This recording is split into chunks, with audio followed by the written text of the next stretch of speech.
Hujan baru saja reda, menyisakan aroma tanah basah yang menusuk hidung. Di antara sisa genangan air, seorang perempuan berdiri tegak di depan rumah besar yang pernah ia sebut rumahnya. Matanya menatap lurus, bukan lagi dengan air mata, tapi dengan ketegasan. Hari ini, semua topeng akan runtuh, dan kebenaran akhirnya akan bicara. Selamat datang di Santi Story. Channel ini menyajikan cerita yang penuh makna, haru, dan pelajaran hidup. Setiap cerita yang kami angkat berasal dari pengalaman nyata, dikemas dalam narasi yang menyentuh hati. Sebelum masuk ke ceritanya, sahabat jangan lupa absen dulu ya. Sahabat dari mana saja. Untuk kamu yang belum subscriber jangan lupa subscriber. Yang sudah subscriber semoga rezekinya mengalir. Yuk kita dengar ceritanya. Hujan sore itu turun perlahan, menetes di jendela ruang tamu, menciptakan irama yang biasanya menenangkan hati Alia. Namun, kali ini suara itu hanya menjadi latar bagi perasaan sesak yang mengganjal di dadanya. Tangannya sibuk melipat baju anak-anak, tetapi pikirannya berkelana ke banyak tempat, ke masa-masa awal pernikahannya dengan Raka, ke senyum hangat yang dulu selalu menyambutnya, dan ke janji-janji setia yang kini terasa seperti dongeng lama yang sudah dilupakan. Sudah hampir setahun sejak kabar itu datang, kabar yang merobek hati Alia hingga ia tak tahu bagaimana caranya menjahit kembali. Raka, suaminya yang selama ini ia percayai sepenuh hati, menikah lagi dengan perempuan bernama Nadia. Alasannya sederhana tapi menyakitkan. Katanya agar tidak meninggalkan amanah yang sudah terlanjur ia ambil, karena Nadia mengandung anaknya. Sejak saat itu, rumah tangga mereka tidak pernah sama lagi. Alia tetap tinggal di rumah utama bersama kedua anaknya, sedangkan Nadia menempati rumah yang jaraknya hanya 5 menit dari situ. Raka membagi waktunya. 2 malam di rumah Alia, 2 malam di rumah Nadia, dan selebihnya entah di mana. Semua orang di keluarga besar Raka mengenal Nadia sebagai istri kedua yang manis, sopan, dan penuh perhatian. Di depan mereka, Nadia selalu tersenyum, pandai berbicara, seakan-akan dialah malaikat yang hadir untuk melengkapi keluarga. Alia tahu, wajah manis itu hanyalah topeng. Di baliknya, Nadia kerap melontarkan kata-kata yang menusuk, mengirim pesan singkat bernada sindiran, bahkan mencoba membuat Alia merasa tak pantas berada di sisi Raka. Namun Alia memilih diam. Bukan karena takut, melainkan karena ia tidak ingin anak-anaknya tumbuh di tengah pertengkaran orang tua. Sore itu, Raka pulang lebih awal dari biasanya. Alia yang sedang menyiapkan teh hangat di dapur mendengar suara tawa yang entah kenapa terdengar begitu asing. Ia melangkah ke ruang tamu dan melihat pemandangan yang membuatnya harus menahan napas. Raka duduk di sofa bersama Nadia, yang rupanya ikut datang tanpa memberi kabar. Di pangkuan Raka ada sebuah kotak berisi perhiasan, dan ia tengah mengenakan gelang emas di pergelangan tangan Nadia. "Ayah belikan ini khusus buat kamu. Katanya ini model terbaru," ucap Raka sambil tersenyum lebar. Nadia tersipu pura-pura malu, tapi matanya sekilas melirik ke arah Alia, dengan tatapan yang sulit diartikan, campuran dari kemenangan dan ejekan halus.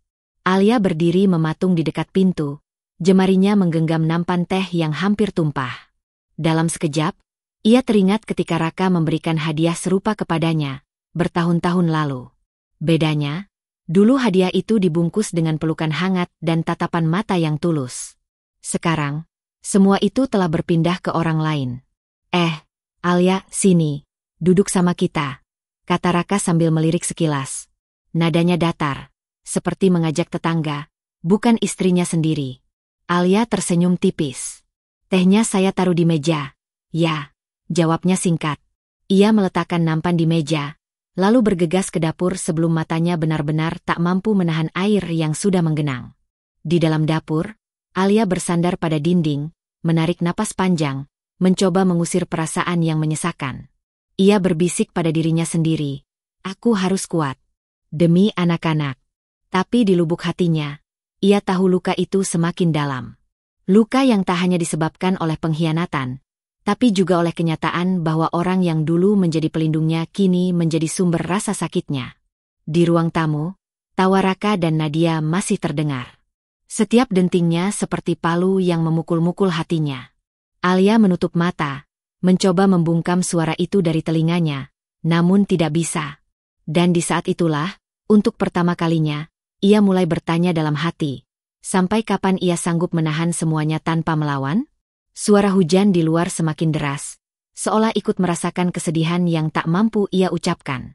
Kalau mau, adegan berikutnya bisa saya sambung dengan lebih intens menampilkan bagaimana Alia mulai curiga bahwa sikap Nadia manis hanya di depan orang, sekaligus memberi tanda-tanda bahwa konflik besar akan meledak. Itu akan membuat pembaca semakin penasaran untuk masuk ke bab selanjutnya. Pagi itu, Alia datang ke rumah mertua dengan membawa sepanci besar sayur lodeh kesukaan ayah mertuanya. Seperti biasa, ia berniat membantu menyiapkan sarapan keluarga. Namun, baru saja ia menaruh panci di meja makan, ia mendengar suara Nadia dari arah dapur. Suaranya lirih, tapi cukup jelas untuk ditangkap telinga Alia. "Bu, saya kasihan sama Raka. Dia pulang dari rumah Alia itu sering kelaparan. Katanya Alia jarang masak sekarang. Malah, uang belanja suka habis entah untuk apa," ujar Nadia. Suaranya dibuat penuh keprihatinan. Alia terhenti, berdiri mematung di dekat pintu dapur. Ia tahu seharusnya ia masuk dan menyapa, tapi kakinya terasa berat.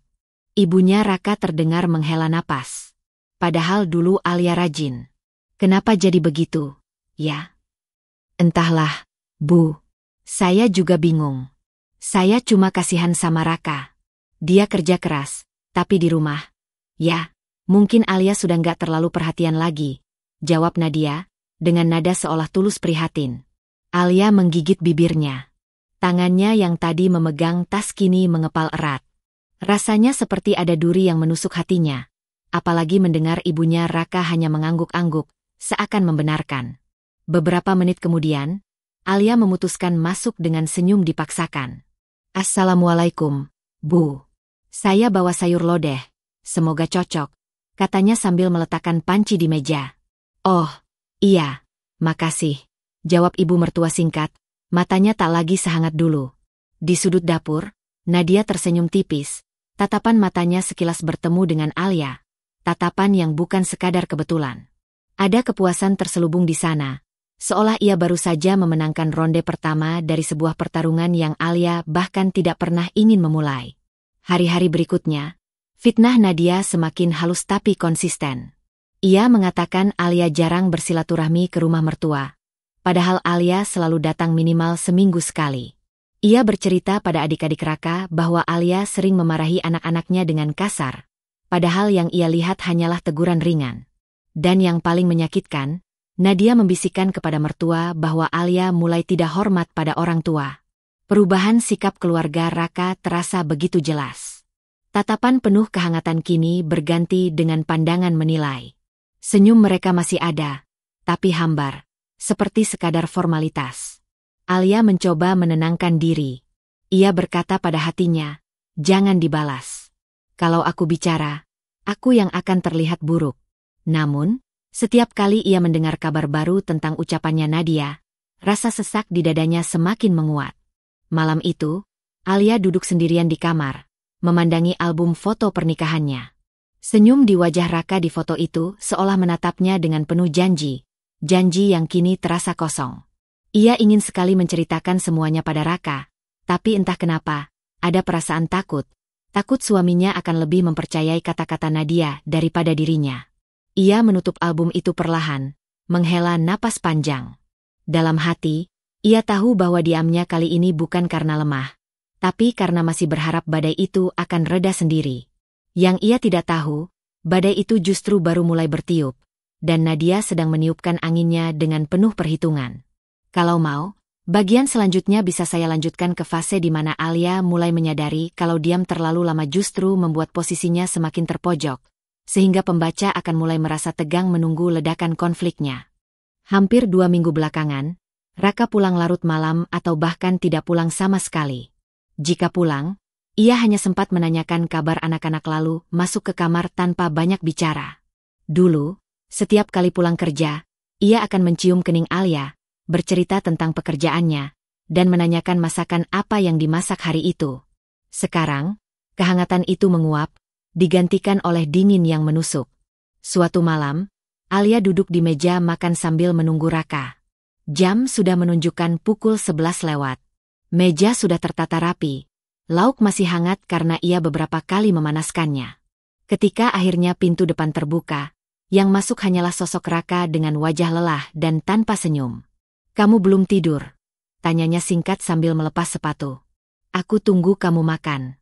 "Aku masak sop ayam, kesukaan kamu," jawab Alia, berusaha tetap terdengar hangat. Raka hanya melirik, lalu berkata, "Aku sudah makan di luar. Sama teman kantor." Kata-kata itu menghantam Alia seperti tamparan tak kasat mata. Ia terdiam, mencoba menelan kekecewaan. Raka langsung berjalan menuju kamar tanpa menambahkan apapun. Kejadian-kejadian seperti itu makin sering terjadi. Pesan-pesan Alia di ponsel sering dibalas singkat, kadang bahkan tidak dibalas sama sekali. Sementara itu, ia mulai mendengar dari tetangga bahwa Nadia sering terlihat berbelanja berdua dengan Raka di pusat perbelanjaan, tertawa-tawa seperti pasangan yang baru menikah. Di sisi lain, Alia menyadari Nadia semakin berani. Pernah suatu siang, Nadia meneleponnya dengan nada sinis. "Kak Alia, Raka itu capek loh kerja seharian. Jangan dibebani dengan keluhan-keluhan rumah tangga.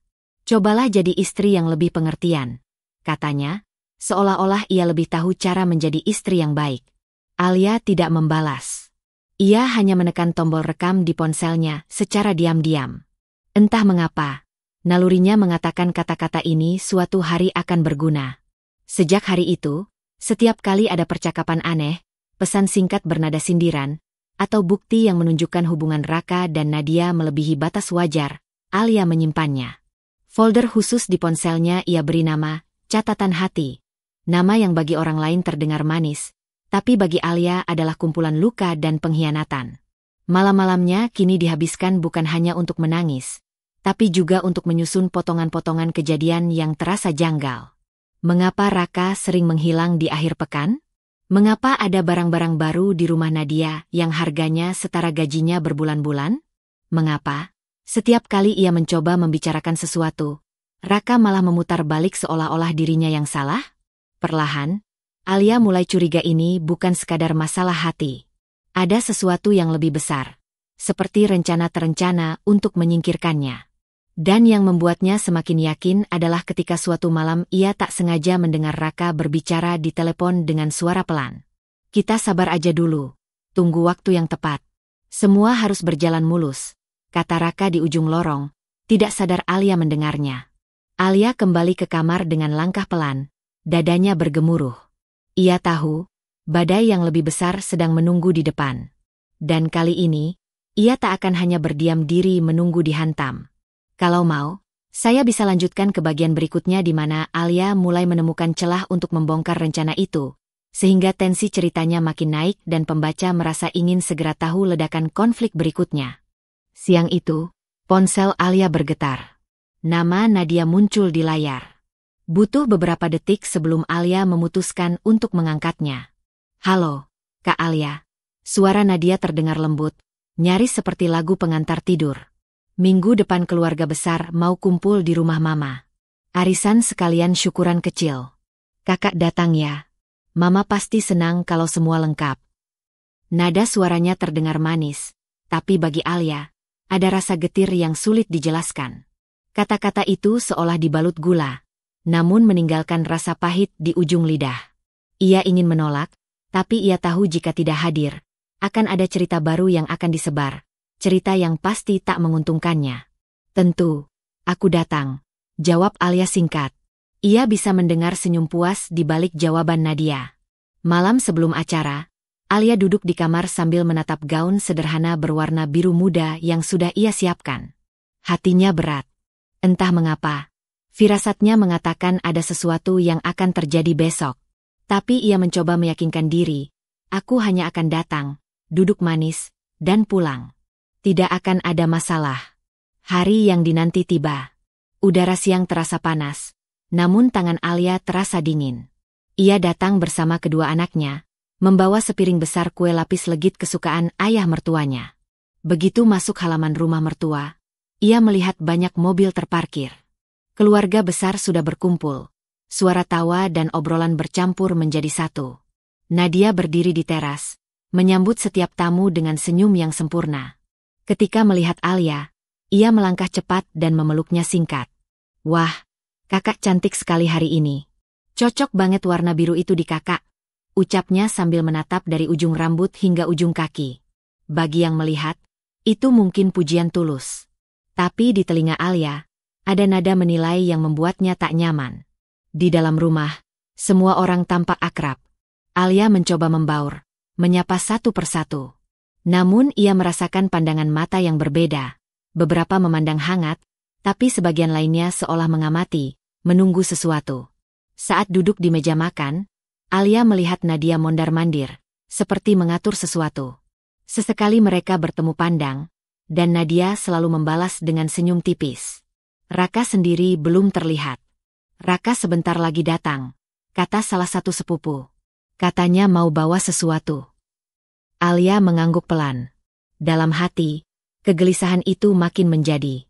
Ia tidak tahu mengapa, tapi semua orang tampak menunggu.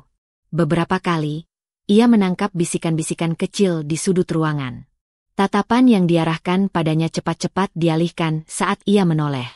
Perasaannya semakin tidak enak. Apa yang sedang mereka persiapkan? Pikirnya. Ia mencoba tetap tenang, menyuapi anaknya, dan mengalihkan pikiran. Namun jantungnya terus berdegup lebih cepat dari biasanya. Di sudut ruangan, Nadia berdiri bersama dua orang adik ipar Alia, berbicara pelan. Sesekali mereka tertawa kecil, lalu memandang ke arah Alia. Itu bukan tawa lepas, lebih seperti tawa yang mengandung rencana tersembunyi. Dan di detik itu, Alia tahu satu hal, hari ini tidak akan berakhir seperti arisan biasa. Ada sesuatu yang akan meledak. Pertanyaannya, ledakan itu akan menghancurkan siapa? Kalau mau, saya bisa langsung melanjutkan ke bagian berikutnya di mana momen fitnah besar Nadia mulai diungkap di depan keluarga, sehingga ketegangannya benar-benar terasa seperti klimaks awal sebelum badai besar di bab-bab akhir. Suasana ruang tamu yang semula ramai dengan tawa berubah hening ketika Nadia tiba-tiba berdiri di tengah kerumunan. Wajahnya pucat, matanya berkaca-kaca, dan suaranya bergetar. Maaf semua. Aku nggak tahu harus ngomong ini atau enggak, tapi hati aku udah nggak kuat. Semua mata tertuju padanya. Beberapa anggota keluarga menghentikan obrolan, sebagian meletakkan sendok dan garpu. Alia yang sedang duduk di ujung sofa hanya bisa menatap, mencoba memahami apa yang akan terjadi. Nadia menarik napas panjang, lalu mengeluarkan sebuah kotak perhiasan dari tasnya. Kotak itu kosong.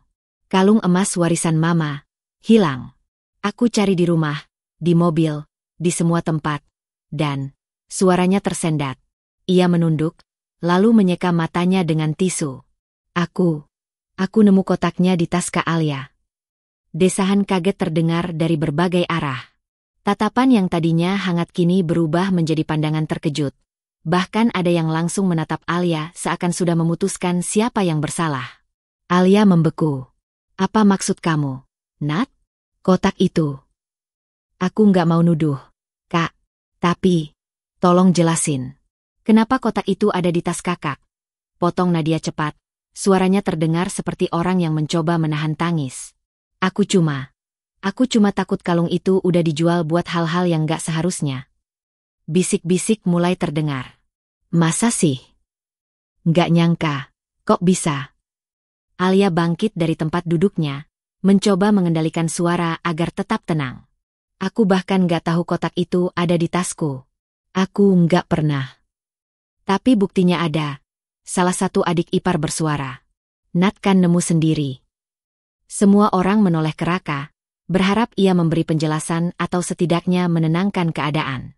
Tapi Raka hanya duduk di kursi samping. Wajahnya datar, tidak sedikit pun membela Alia. Jantung Alia berdegup keras. Ia menatap suaminya, mencari sedikit keberpihakan. Raka, kamu percaya aku kan? Aku nggak pernah. Raka menunduk, menghela napas, lalu berkata lirih. Aku nggak tahu harus ngomong apa. Kata-kata itu lebih menyakitkan daripada tuduhan Nadia. Rasanya seperti seluruh dunia berbalik memusuhinya. Nadia kembali bersuara, kali ini dengan nada yang dibuat-buat seolah ia sedang menahan sakit hati yang luar biasa. Aku cuma ingin keluarga kita harmonis. Tapi kalau ada yang begitu, Aku nggak tahu bagaimana harus menghadapinya. Air matanya jatuh, membuat beberapa anggota keluarga langsung berdiri menghampiri, menepuk-nepuk punggungnya. Alia mencoba bicara lagi, tapi suaranya tenggelam di antara bisik-bisik yang makin ramai. Kalian percaya aku kan? Aku nggak pernah ambil barang orang. Udah, Kak. Nggak usah terlalu defensif, potong Nadia sambil tersenyum tipis di sela tangisnya. Cukup untuk Alia melihat tapi tidak bagi yang lain. Kalau memang nggak salah, nanti juga terbukti. Namun di mata keluarga besar, keraguan sudah tertanam. Alia bisa merasakannya dari tatapan mereka. Pandangan yang dulu penuh rasa hormat kini dipenuhi curiga. Di sudut ruangan, jam dinding berdetak pelan. Tapi bagi Alia, setiap detiknya seperti palu yang memukul-mukul hatinya. Ia tidak hanya merasa dituduh, tetapi juga dikhianati oleh orang yang seharusnya menjadi pelindungnya. Dan di momen itu, di tengah keramaian yang kini berubah menjadi arena penghakiman, Alia berjanji dalam hati, ini akan menjadi terakhir kalinya mereka menginjak harga dirinya tanpa balasan. Kalau mau, saya bisa lanjutkan ke bagian selanjutnya di mana Alia mulai mencari bukti yang membongkar kebohongan ini, sehingga pembaca semakin tegang menunggu titik balik ceritanya. Langkah Alia terasa berat saat meninggalkan rumah mertua. Malam itu udara terasa sesak, seperti ikut menekan dadanya. Pandangan mata keluarga besar masih terbayang di kepalanya. Tatapan curiga, cibiran samar, dan diamnya Raka yang menusuk lebih dalam dari 1000 kata. Air matanya menetes tanpa bisa ia tahan. Namun di sela isak, amarah mulai tumbuh. Setibanya di rumah, ia duduk di lantai ruang tamu, masih dengan pakaian yang ia kenakan saat arisan. Tangannya menggenggam ujung rok erat-erat, mencoba mengatur napas. Kata-kata Nadia terus terputar di kepalanya, lengkap dengan tangisan pura-pura yang berhasil menipu semua orang. Lalu, tiba-tiba ia teringat sesuatu. Beberapa minggu lalu, Raka dengan bangga bercerita bahwa ia memasang CCTV baru di rumah mertua. Biar aman, siapapun yang keluar masuk bisa kelihatan, katanya waktu itu. Alia bahkan masih ingat letak kamera itu. Satu di ruang tamu, satu lagi di dapur. Seketika, sebuah harapan kecil muncul di benaknya. Kalau benar ada yang menaruh kotak perhiasan itu di tasku, pasti terekam. Tanpa menunda, Alia meraih ponselnya dan menekan nomor Dewi, sahabatnya sejak SMA yang sekarang bekerja di toko elektronik dan paham soal sistem CCTV. Suaranya terdengar bergetar saat Dewi mengangkat. Dewu, aku butuh bantuan. Tolong bilang iya dulu, nanti aku jelasin. Dewi yang mengenal Alia dengan baik tak banyak bertanya. Oke, aku ke rumahmu sekarang. Sekitar setengah jam kemudian, Dewi tiba membawa laptop dan beberapa kabel. Mereka duduk di ruang makan, hanya diterangi lampu temaram. Alia menjelaskan secara singkat kejadian di arisan tadi, termasuk fitnah yang dilemparkan Nadia. Dewi mengernyit. Kalau CCTV-nya merekam, kita bisa ambil filenya. Tapi aku butuh akses ke server atau DVR-nya. Alia tahu letak ruang penyimpanan perangkat CCTV di rumah mertua, di lemari kecil dekat dapur. Ia memutuskan untuk nekat pergi ke sana malam itu juga, dengan alasan mengambil barang yang tertinggal. Sesampainya di rumah mertua, suasana sepi. Semua orang sudah tidur. Alia melangkah pelan, hanya suara detak jam dinding yang terdengar. Tangannya sedikit gemetar saat membuka lemari penyimpanan dan menemukan DVR kecil berwarna hitam. Ia mencabutnya hati-hati, memasukkannya ke dalam tas, lalu segera kembali ke rumah. Di rumah, Dewi langsung bekerja. Jari-jarinya lincah di atas keyboard, membuka folder demi folder, memutar rekaman malam sebelum acara. Alia menatap layar tanpa berkedip. Dan disitulah semuanya terbuka. Gambar di layar menunjukkan Nadia memasuki ruang tamu saat rumah sudah sepi. Wajahnya terlihat jelas meski cahaya redup. Ia berjalan ke arah lemari perhiasan, mengambil sebuah kotak, lalu melangkah menuju meja di mana tas Alia diletakkan. Dengan gerakan cepat namun hati-hati, ia menyelipkan kotak itu di dalam tas, kemudian keluar dari ruangan dengan wajah tenang. Alia menutup mulutnya, berusaha meredam teriakan yang nyaris keluar.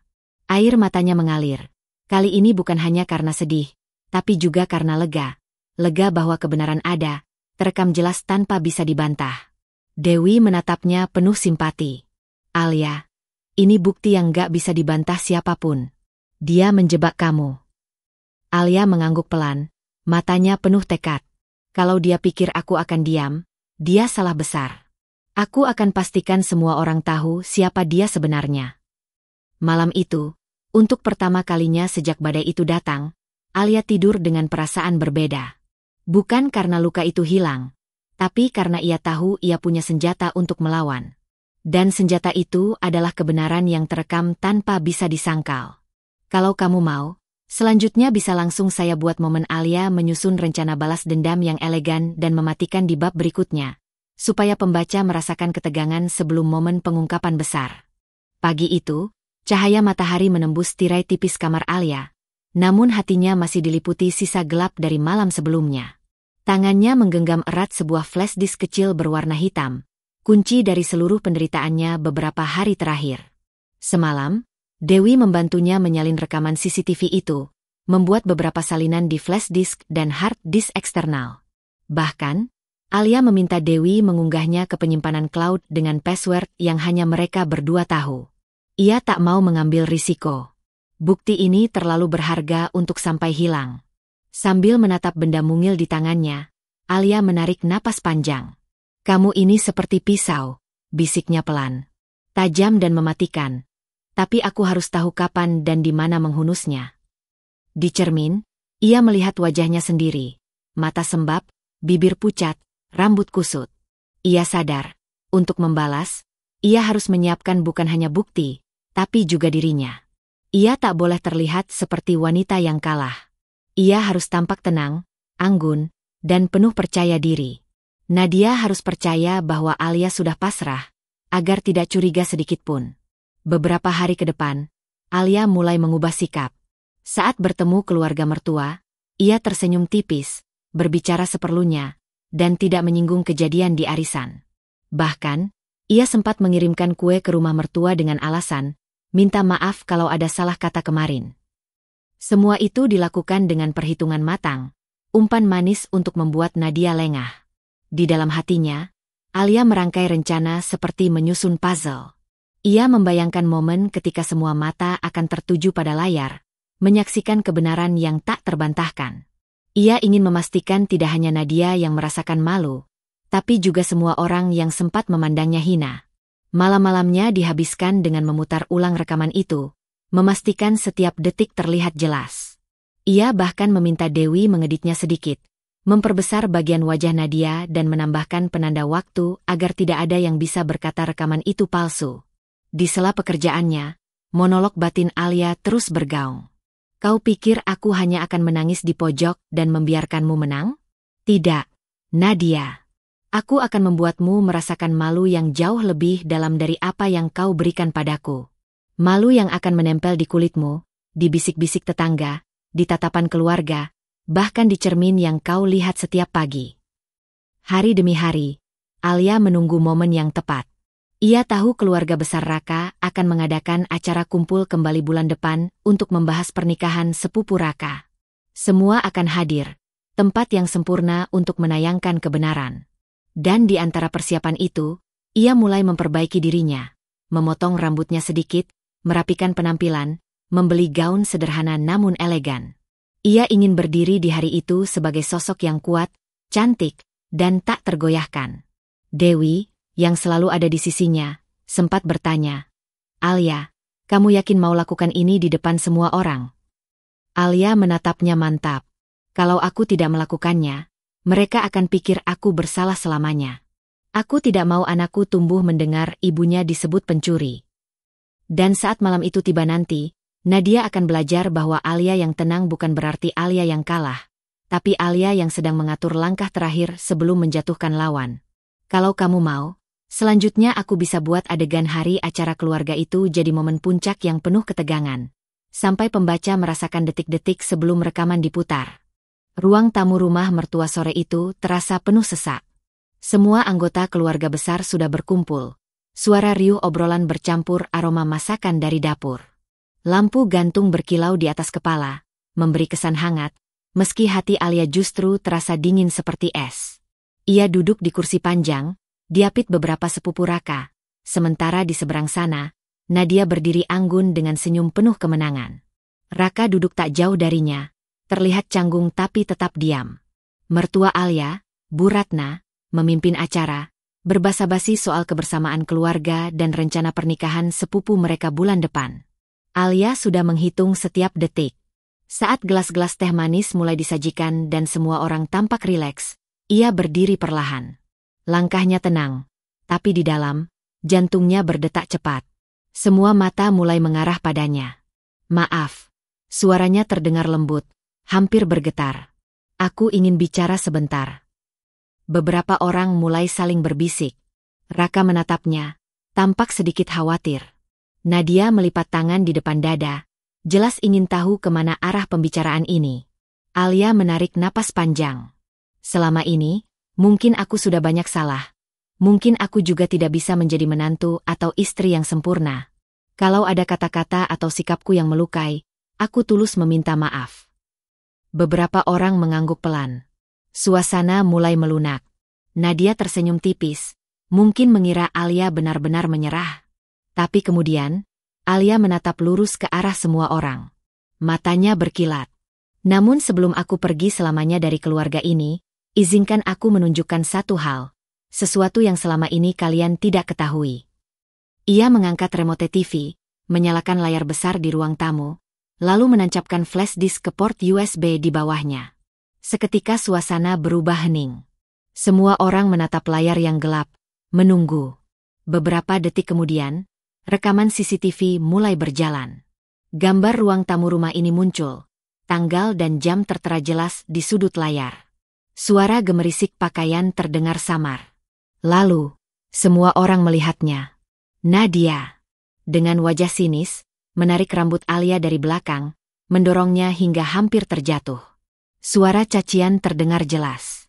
Beberapa anggota keluarga terkejut, mulut mereka terbuka. Bu Ratna terdiam kaku.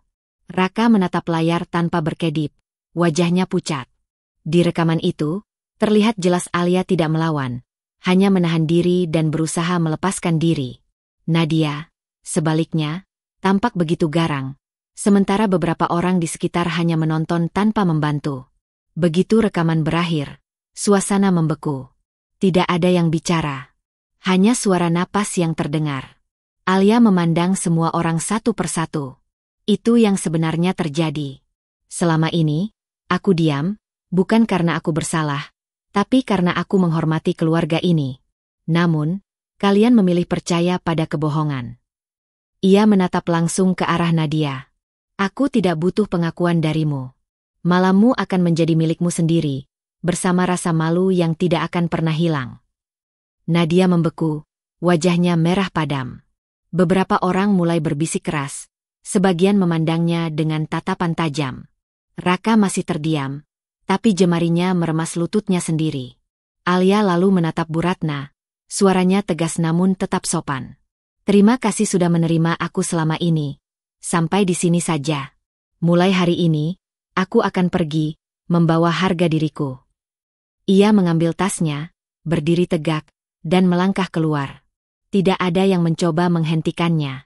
Pintu tertutup perlahan, meninggalkan keheningan yang lebih menusuk daripada teriakan. Di luar, udara sore menyambutnya. Untuk pertama kalinya dalam waktu lama, Alia merasa langkahnya ringan, meski perang besar baru saja dimenangkannya. Kalau mau, aku bisa lanjutkan ke adegan setelah Alia keluar rumah, di mana reaksi keluarga, terutama Raka, akan semakin mengungkap konsekuensi dari aksi ini. Itu akan membuat pembaca makin terpaku pada kisahnya. Napas di ruang tamu itu terasa berat. Semua mata terpaku pada layar TV yang baru saja memutar kenyataan telanjang. Tanpa filter, tanpa potongan, tanpa ruang untuk mengelak. Gambar di CCTV jelas memperlihatkan Nadia dengan santai masuk ke kamar pribadinya, membuka laci, mengambil perhiasan yang katanya hilang, lalu dengan gerakan licik menyelipkannya ke dalam tas Alia yang tergantung di sudut ruang tamu. Tidak ada tergesa-gesa, tidak ada ragu, seolah ia sudah merencanakan setiap detiknya. Begitu rekaman berhenti, ruangan mendadak sunyi. Yang terdengar hanya detak jam dinding yang seakan memperlambat waktu. Wajah Nadia pucat pasi. Matanya berputar mencari simpati, tapi yang ia temui hanya tatapan benci dan jijik dari keluarga besar. Bukan, itu. Bukan aku. Suaranya bergetar, mencoba bertahan di tengah ambruknya harga diri. Ini pasti rekayasa. Tapi tak ada yang percaya. Raka menatapnya lama, rahangnya mengeras, suaranya nyaris berbisik tapi mematikan. Nadia, apa yang sudah kamu lakukan? Tatapan itu bukan hanya kecewa, tapi seperti pisau dingin yang menembus dadanya. Ibu mertua yang sedari tadi duduk di kursi panjang, mulai menangis sambil menutup wajah. Ya Allah, kenapa kamu tega begini, Nadia? Kami membelamu, kami percaya padamu. Tapi ini penghinaan untuk keluarga. Paman, bibi, dan sepupu yang dulu membela Nadia saat menuduh Alia, kini justru menghindari menatapnya. Alia berdiri di sudut ruangan. Ia tidak berteriak, tidak menangis. Hanya senyum tipis yang penuh ironi, senyum yang menyimpan luka sekaligus kemenangan. Terima kasih, ucapnya pelan tapi cukup terdengar seluruh ruangan. Terima kasih sudah mengajarkan aku arti pengkhianatan, Nadia. Sekarang, kau rasakan sendiri akibatnya. Nadia ingin membalas, tapi lidahnya terasa lumpuh. Semua pembelaan terdengar sia-sia ketika fakta sudah terpampang di depan mata. Raka memejamkan mata, lalu berdiri dan berjalan keluar tanpa menoleh pada istrinya. Isyarat diam itu seperti vonis tak tertulis. Hubungan mereka hancur. Alia meraih tasnya, melangkah pergi dengan kepala tegak. Di belakangnya, ruangan itu masih penuh suara bisik-bisik, isak tangis, dan rasa malu yang tak mungkin dihapus. Dan untuk pertama kalinya setelah sekian lama, Alia merasa napasnya lega. Karena ia tahu, hari itu bukan hanya kebenaran yang menang, tapi harga dirinya yang kembali. Kalau mau, aku bisa langsung menulis kelanjutan adegan setelah Alia meninggalkan rumah itu, supaya momen balas dendamnya terasa semakin klimaks dan emosional. Hujan sore itu turun pelan, membasahi halaman rumah mertua yang kini terasa asing bagi Alia.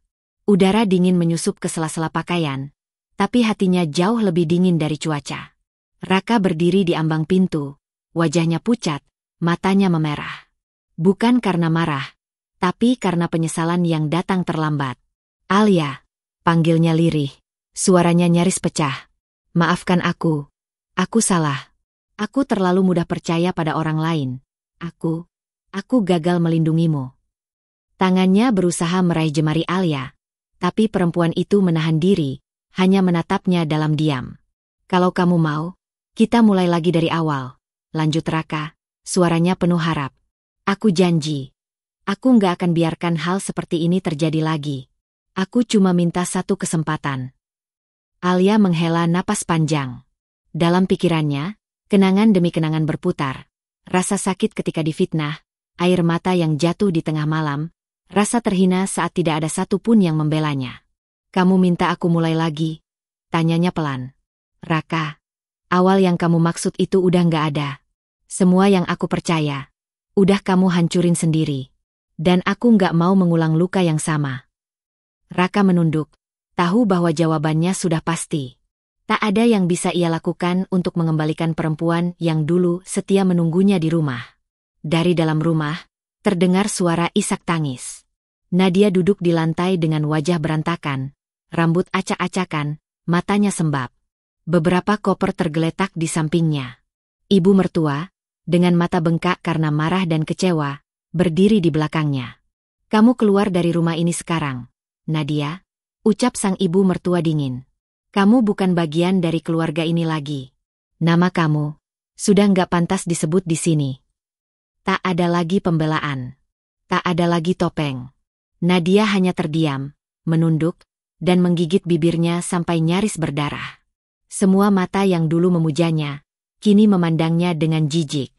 Alia memalingkan wajah. Ia tidak mau lagi mengotori hatinya dengan melihat perempuan itu.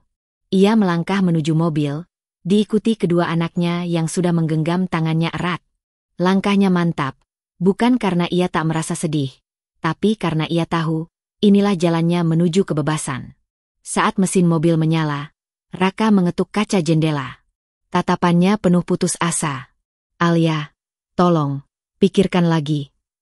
Alia membuka sedikit kaca mobil, lalu menatapnya dengan mata yang tenang tapi tegas. Diam, bukan berarti kalah, Raka. Dan kesabaran, bukan berarti membiarkan diri diinjak. Ada waktunya kebenaran berdiri sendiri, dan saat itu tiba, semua yang menindas akan merasakan akibatnya.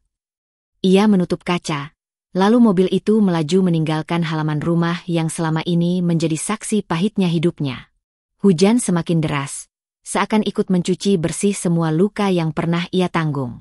Dan di balik kaca mobil yang berembun, Alia tersenyum tipis, karena untuk pertama kalinya, ia pulang bukan dengan air mata, tapi dengan harga diri yang utuh. Kalau mau, aku bisa membuat epilog singkat yang menunjukkan kehidupan Alia beberapa tahun setelah kejadian ini, supaya kisahnya punya penutup yang benar-benar tuntas dan memuaskan.